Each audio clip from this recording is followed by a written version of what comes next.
What are some of the tips and tricks which we've seen groups use to make this a successful initiative? I think one of the big sort of mental barriers for most groups taking a change like this is that in many cases it's an on or off switch. Like I use the example of billing.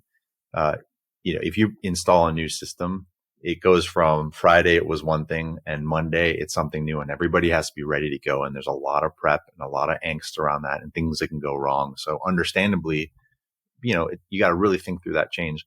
But in the case of care coordination, surgical case scheduling coordination, it's possible to experiment in this world. And I think that's a reasonable approach here. So as an example, you might have 2 or 3 divisions in a region. And you might say, well, my instinct is, I have to get them all on one platform and start to schedule all at once. I don't think that's the right way to go.